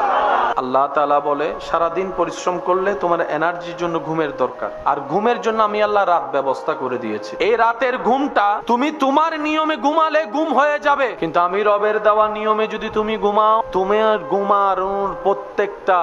ঘুমানোর প্রত্যেকটা নিঃশ্বাস নেওয়া এবং ফেলা সওয়াব লেখা হবে, সওয়াব লেখা হবে। যদি ইসলামের নিয়মে তুমি ঘুমাতে পারো, তোমার ঘুমানোর স্টার্টিং থেকে শুরু করে একদম ঘুম থেকে উঠা পর্যন্ত ইসলামের নিয়ম দিয়ে শুরু করে ইসলামের নিয়ম দিয়ে যদি শেষ করে উঠতে পারো, আমি আল্লাহ তোমার আমলনামায় সওয়াবের ব্যবস্থা করে দিব। শুধু তাই নয়, তুমি যদি বাউযু অবস্থায় ঘুমাতে পারো, ঘুমের মধ্যে যদি তোমার মৃত্যু হয়, ওই মৃত্যুটা শহীদের মর্যাদা আমি আল্লাহ দান করে দিব। সুবহানাল্লাহ। দুনিয়ারও লাভ, আখিরাতের লাভ, ডবল ডবল লাভ। সে ধর্মের নাম ইসলাম। নিব কারা? যাদের লাভ চায়, যাদের লাভ দরকার, যারা লাভ বুঝি, তাদের এই নিয়ম, ইসলামের নিয়ম, আদেশ নিষেধ পালন করার দরকার আছে। ক্ষুধা লাগলেন, খাবার সামনে আসলো, মন মতো করে খেলেন, আপনার মতো করে। আপনি সেখানে ক্ষুধাটা নিবারণ যেভাবে পাবেন, কিছু ক্ষতি আপনার জন্য সেখানে বরাদ্দ করা আছে। কিন্তু প্রক্ষান্তরে যদি আমি ইসলামের নিয়মটাকে ফলো করে আমি খাবারটা গ্রহণ করি, ক্ষুধা তো নিবারণ হবেই হবে, এর সাথে সাথে কিছু বেনিফিট আপনার আমার জন্য আসবে। 1 নাম্বার, এই অকল্যাণকর হবে না, কল্যাণের হয়ে যাবে। সুবহানাল্লাহ। 2 নম্বর, সেই খাবারটা শুধু আপনারই থাকবে, শয়তান খেতে পারবে না। যখন আপনি খাবার শুরুতে বিসমিল্লাহ বলে আপনার রিজিক দাতার নামটা আপনি স্মরণ করে নেবেন। সুবহানাল্লাহ। 3 নম্বর উপকার, এই খাবার থেকে অর্জন হওয়া শক্তি, রক্ত, আপনার শরীরের ক্যালসিয়াম গুলা আপনাকে ইবাদতের দিকে, মানুষের কল্যাণের দিকে, সৃষ্টির সেবার দিকে নিয়ে যাবে, উত্তম মানুষ হতে সুবিধা করবে, সাহায্য করবে। সুবহানাল্লাহ। 4 নম্বর, আপনি যখন খাবারটাকে রবের দরবারে শুকরিয়া আদায় করবেন, যে খাবারটা আপনি খাবার পরে চাউলের বস্তা থেকে চাউল কমে গিয়েছে, লসের মধ্যে পড়েছে, শুকরিয়া আদায় করার সাথে সাথে লা ইন শাকারতুম লা আযীদান্নাকুম আয়াতের উপর আমল হওয়াতে আল্লাহ আপনার সেই খাবারে বরকত দান করে আল্লাহ পাক আপনার রিজিকে বরকত বাড়ায় দিবেন। সুবহানাল্লাহ। তাহলে খাবার চাইলে আপনি ইসলামের নিয়মের বাহিরেও খেতে পারেন, চাইলে ইসলামের নিয়মের ভিতরেও খেতে পারেন, কিন্তু বুদ্ধিমানরা ইসলামের নিয়মটাকে ফলো করবে। আপনি যদি ইসলামের নিয়মের বাহিরে খান, লস আপনার জন্য বেশি। তাহলে ইসলাম মানলে লাভ কাদের? দুনিয়াতেও লাভ। এবার আল্লাহ পাক বলছেন, বান্দা পেট দিয়েছি, খাবারও আমি দিব, কিন্তু খাবার দায়িত্বটা তো হাত দিয়ে দিয়েছে খাবার জন্য, খাবার দায়িত্ব তো, কিন্তু আমি আল্লাহ তোকে পরামর্শ দিলাম, পেটকে 3 ভাগ করবি। পেটের 1 ভাগ থাকবে খাবার, 1 ভাগ থাকবে পানি, আর 1 ভাগ থাকবে খালি। যিনি বানিয়েছেন উনি সিস্টেম দিচ্ছেন। আল্লাহ পাক বলে যে আমি এমন ভাবে বানিয়েছি, এই নিয়মে চললে এটা ভালো থাকবে। আল্লাহ নিয়মটা কি? 1 ভাগ থাকবে হালাল খাবার, 1 ভাগ থাকবে পানি, আর 1 ভাগ থাকবে খালি। এবার সত্যি করে বলেন, এই নিয়মে কি আমরা খাওয়া দাওয়া করি? এবার বলেন, দোষ কাদের? দোষ কাদের? বানানেওয়ালা সিস্টেম বলে দিয়েছে কি দেয় নাই? জানাই দিছে কি দেয় নাই? বলে দিছে কি দেয় নাই? কিন্তু আমরা নিয়ম পালন করতে পারি?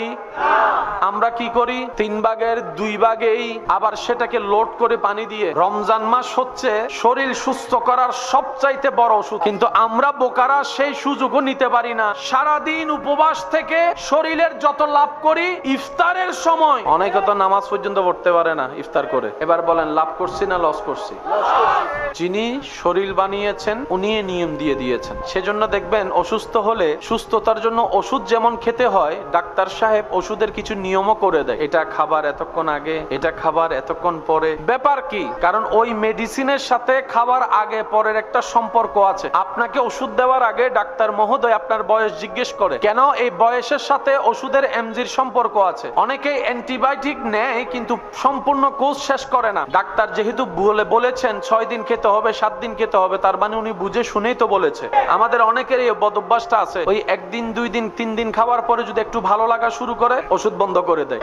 এই কাজ করা যাবে না। যেইভাবে ডাক্তার সাহেব পরামর্শ দিয়েছেন সেইভাবে চলতে হবে। কারণ একটা হচ্ছে উপর থেকে ভালো হওয়া, আর একটা হচ্ছে গোড়া থেকে ভালো হওয়া। অনেক সময় উপর থেকে ভালো হলে আমরা মনে করি অসুখ ভালো হয়ে গিয়েছে, কিন্তু 30-40 বছর পরে যখন বয়স 40-45 হয়, তখন ওই অসুখটা আবার দেখা যায়। কিরে, এত বছর আগে হয়েছে, আবার এইখানে কেন? কিংবা অন্য রূপে আসলো, বলে যে তুমি গোড়াটা নষ্ট করতে পারো নাই বলে এটা আবার দেখা দিয়েছে। সেজন্য অ্যান্টিবায়োটিক সম্পূর্ণ কোর্স শেষ করতে হবে কি হবে না? প্রত্যেকটা কিছুর একটা নিয়ম। খাবার কখন খেতে হবে? যখন খিদা লাগে। কতটুক খাবেন? খিদা বাকি থাকতেই খাবার শেষ। পেট কয় ভাগ? 3 ভাগ। 1 ভাগ নিঃশ্বাস, 1 ভাগ পানি, 1 ভাগ খাবার। শুরু কখন করব? যখন ক্ষুধা লাগবে। শেষ কতটুকু করব? ক্ষুধা থাকতে থাকতে, অর্থাৎ পেট ভরে খাবার যাবে না। 2 নম্বর নিয়ম, সকালের খাবার হবে রাজার মতো, দুপুরের খাবার হবে রাজার ছেলের মতো, আর রাতের খাবার হবে ফকিরের মতো। তাহলে শরীর সুস্থ থাকবে কি থাকবে না? খাবার নিয়ম জানানো হয়েছে কি হয় নাই? এবার নিজেকে যখন আমরা প্রশ্ন করব, তখন দেখব সকালবেলা নাস্তা করে না এমন অনেক ছেলে এখানেও আছে। ইসলাম বলে, ডাক্তার বলে, চিকিৎসা বলে সকালের খাবার ভালো করে খাও। সকাল মানে 12টা 11টা নয়, সকাল বেলার খাবার রাজার মতো যদি সুস্থ থাকতে চাও। দুপুরের খাবারটা একটু কমিয়ে দাও যদি সুস্থ থাকতে চাও। রাতের খাবারটা মোটামুটি এশারের টাইমের আশেপাশে খেয়ে নাও, অল্প করে খাও, যেন শেষ রাতে তোমার ক্ষুধা লাগে। ওই ক্ষুধাটাই তোমার শরীরের ভিতরের সমস্ত কার্যক্রমকে নতুন ভাবে অ্যাক্টিভ করবে। সকালে নাস্তা খাওয়ার সাথে সাথে খাবারের মজাটাও পাবা, ক্ষুধা নিবারণ করার স্বাদও পাবা, সারাদিন কাজ করার এনার্জিও পেয়ে যাবা। সুবহানাল্লাহ। সিস্টেম আছে না নাই? আমরা পালন করতে জানি। এবার আওয়াজ দিয়ে বলেন, দোষ কাদের? দোষ কাদের? আমরা রাতে এমন ভাবে খাই। এবার বলেন, রাত্রে খাওয়ার পরে কিছুক্ষণ কি করতে হবে? দুপুরে খাওয়ার পরে একটু, দুপুরে খাওয়ার পর অল্প সময় যে আরামটা করতে হয়। আমার শিক্ষিত সমাজের ভাইয়েরা আমার চাইতে আরো ভালো জানে, শরীরের ঘুমের একটা এনার্জির দরকার। তো অনেক সময় ঘুম পারফেক্ট হয় না, কিন্তু কাজে চলে যেতে হয়, কিন্তু কাজে গিয়েও ওই ঘুমের কারণে আর কাজ করতে পারা যায়।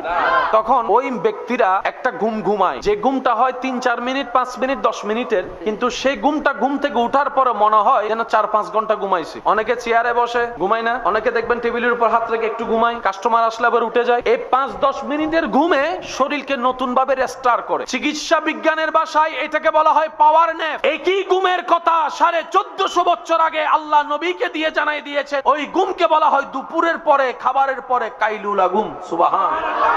ইসলামকে আমরা বুঝতে জানিনি, বুঝার চেষ্টা কখনো করিনি, ব্যর্থতা আমাদের। 6-7 ঘন্টা ঘুমায়ে যে এনার্জি পাওয়া যায়, 5-10 মিনিটের ঘুমের মধ্যে সেই শক্তির ব্যবস্থা করে দেন কে?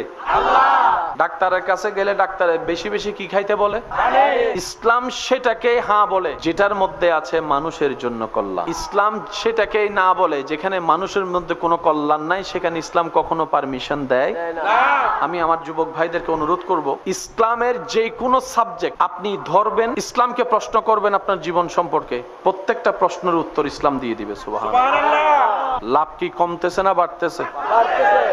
এগুলা কি পরকালের লাভ না? এখন বলছে এগুলা কি দুনিয়ার লাভ। কিসের লাভ?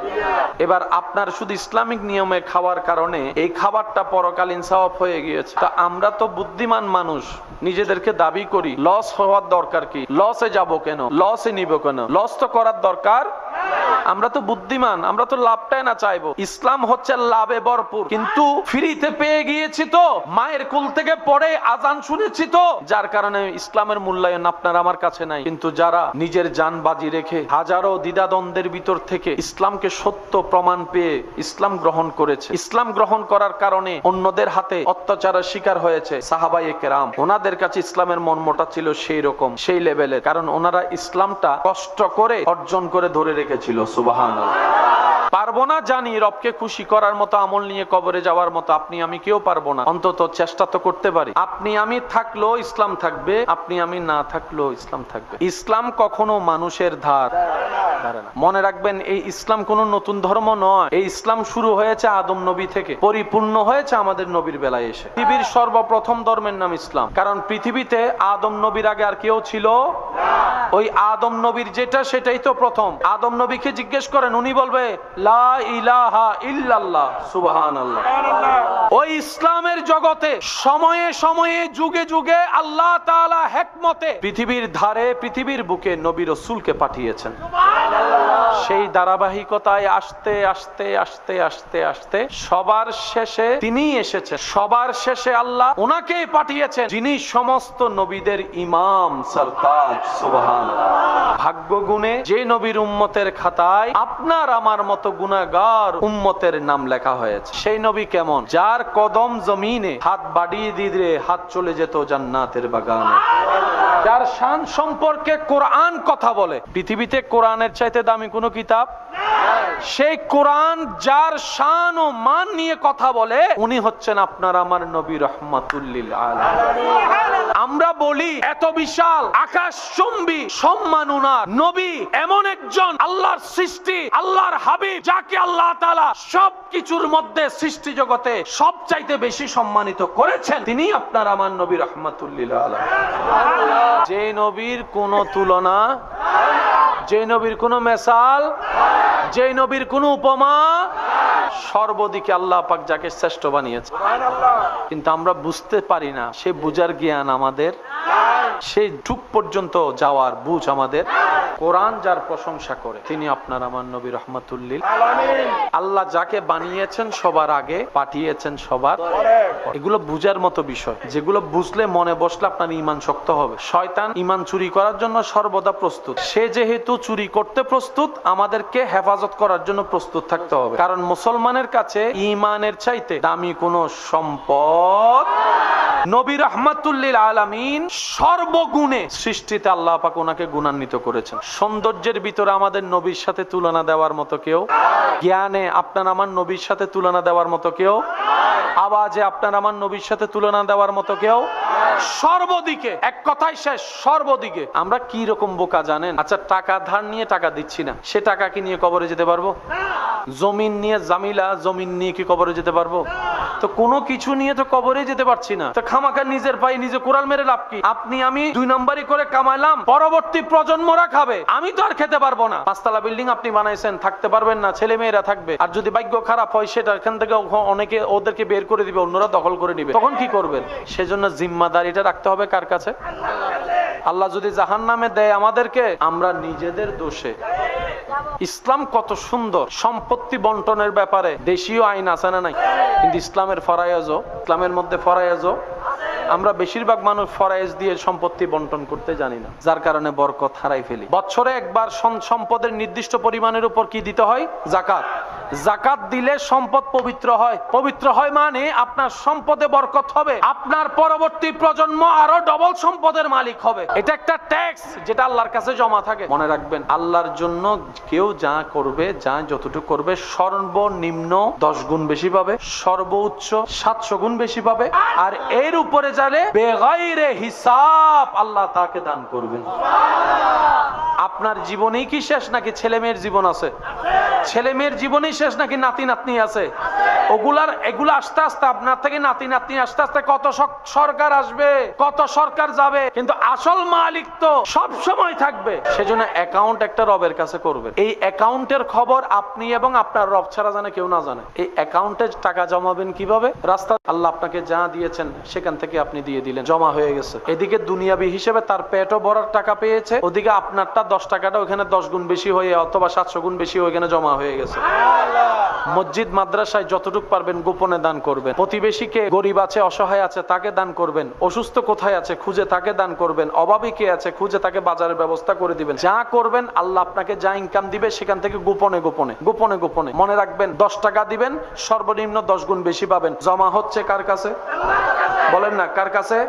আর আল্লাহ তাআলার একটা বিধান, আল্লাহ এবং রসুলের একটা নিয়ম হচ্ছে কারো ধার রাখে না। আল্লাহ এবং রসুল কারো ধার রাখে না, বাকি জিনিস রাখে না। যে আল্লাহর জন্য করবে, আল্লাহ তার জন্য তার চাইতে বেশি করে। এখন জমা হচ্ছে কার কাছে? এবার আল্লাহ তাআলা আপনাকে দুনিয়াতেও দিবেন, এটার বিনিময় আখিরাতেও দিবেন। শুধু তাই নয়, আপনার পরবর্তী প্রজন্মের ভিতরেও আল্লাহ তাআলা সেই রিজিক ব্যবস্থা করে দিবেন। সুবহানাল্লাহ। তো সন্তান পেলে তো বাবা এমনি খুশি হয়, নাতিরা পেলে তো দাদা নানা এমনি খুশি হয়। তা আপনি যদি চান তারা পাক, পরবর্তী প্রজন্ম পাক, তাহলে আপনাকে কিছু কিছু কাজ গোপনে আল্লাহর জন্য করতে হবে। আমরা কি এই নিয়মগুলো মেনে চলার চেষ্টা করতে পারবো ইনশাআল্লাহ? ইসলামের যতটুক জানি অন্তত এতটুক যেন আমরা পালন করতে পারি, আর যা জানি না তা জানার চেষ্টা করব। আমরা তো এক লাফে আর গাছে উঠতে পারবো? একটু একটু হলো পরিবর্তন যদি করতে পারি, এই একটু একটুটাই কাল হাসরের ময়দানে বিশাল আকারের সওয়াব বানিয়ে দিবেন কে? আর আল্লাহ চায় প্রত্যেকটা বান্দা জান্নাতে যাক। এই যে আপনারা বলি না ইন্স্যুরেন্স মানে কি? এক কথাই বুঝেন, আপনার যদি পা ভেঙে যায় ইন্স্যুরেন্সের দরকার আছে না? ইন্স্যুরেন্স করলে আল্লাহর কাছে করেন। এখানে ইন্স্যুরেন্স করলে দিতে হয়, ওখানে ইন্স্যুরেন্স করার জন্য, এখানে ইন্স্যুরেন্স করার জন্য ফর্ম পূরণ করতে হয়, ওখানে ইন্স্যুরেন্স করার জন্য নিয়ত করতে হয়। নিয়ত করলে হয়ে যাবে। আপনি শুধু আপনার ইনকামকে কয়েক ভাগে ভাগ করবেন।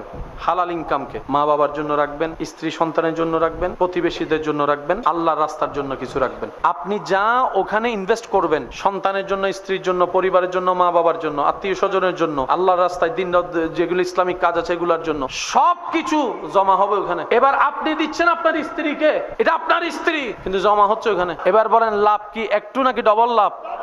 এদিকেও লাভ, ওদিকেও লাভ। আর আমি কারো কিছু বাকি রাখি?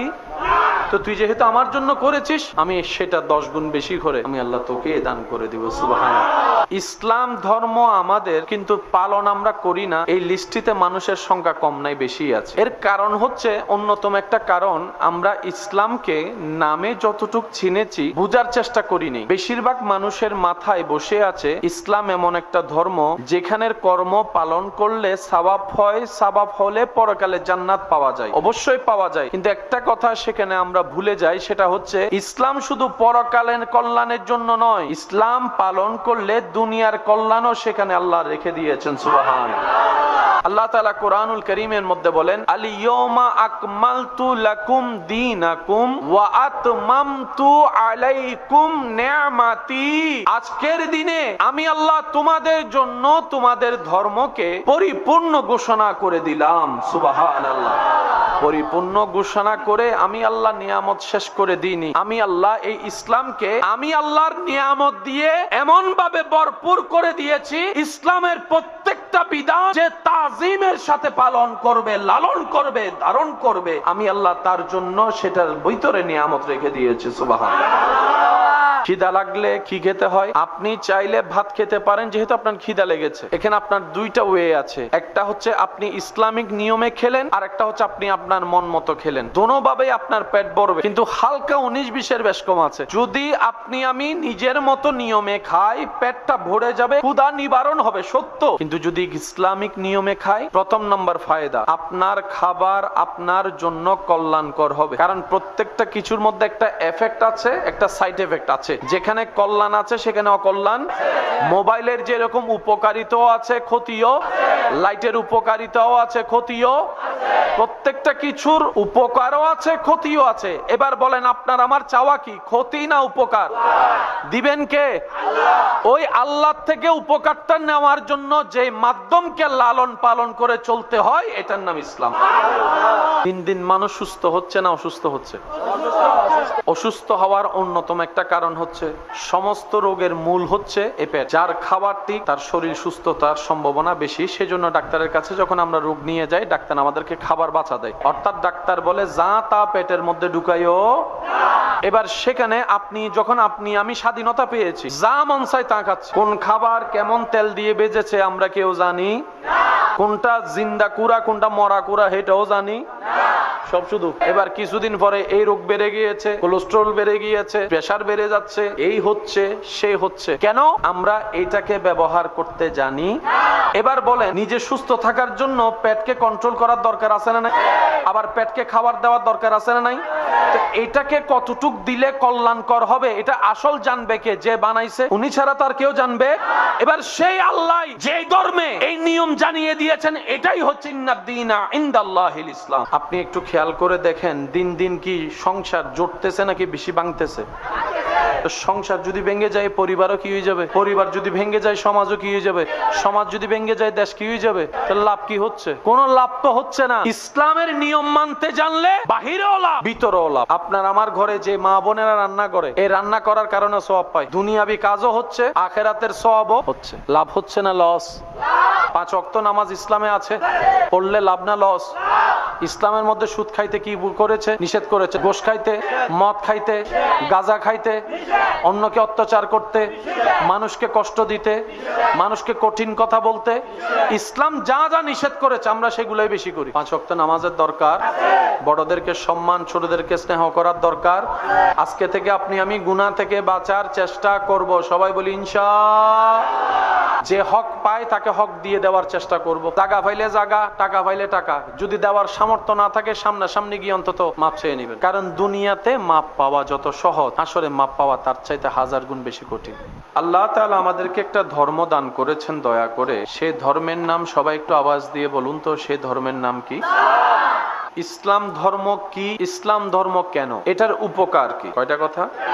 একটা কথা মাথায় রাখবেন, মনে রাখবেন, ধর্ম সাজিয়ে দিয়েছেন আল্লাহ কাদের জন্য? উত্তর, মানুষের জন্য। কি লাভ এতে? এটা যদি মানুষ নিতে পারে, নেওয়ার মতো, পালন করতে পারে, পালন করার মতো, তাহলে সেই মানুষের জন্য কল্যাণ হবে দুনিয়ার জীবনে এবং আখিরাতের জীবনে। সুবহানাল্লাহ।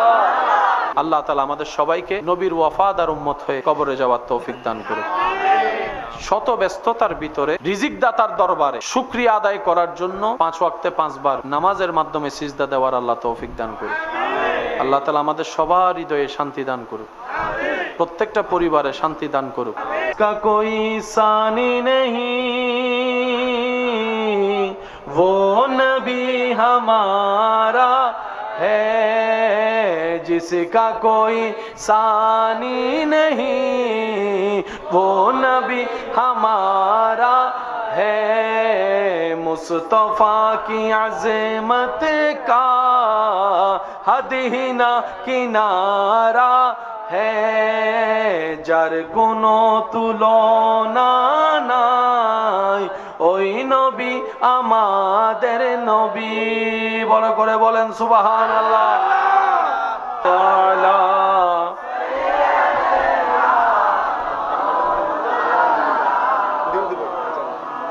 ওয়া আলা আলি সাইয়্যিদিনা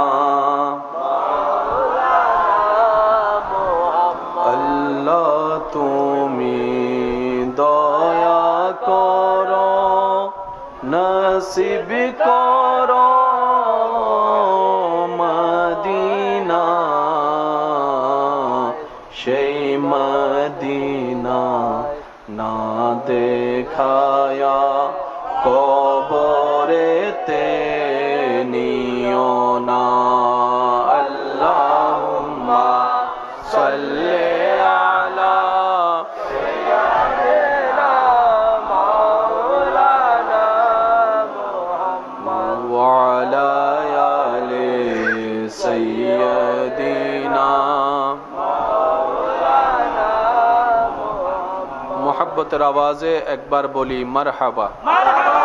পিছন পর্যন্ত সবার আওয়াজ শুনতে চাই, জোরে বলি মারহাবা।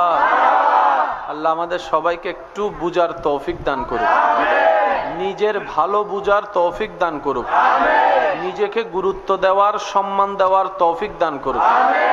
ইমানদার ভাইয়েরা, আমার কথা কি বুঝতে কোনো কষ্ট হচ্ছে? আমি আমার জায়গা থেকে সর্বোচ্চ সহজ করে বলার চেষ্টা করছি, বাকিটুকু আল্লাহ পাকের ইচ্ছা।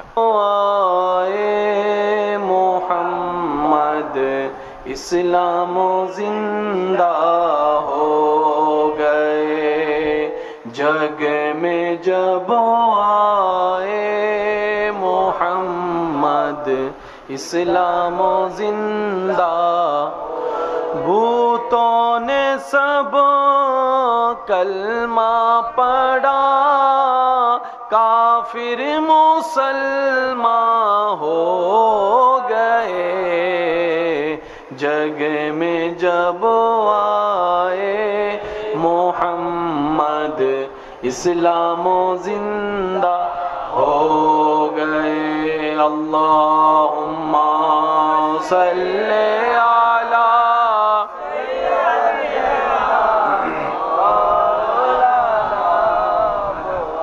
व अला आले सय्यदिना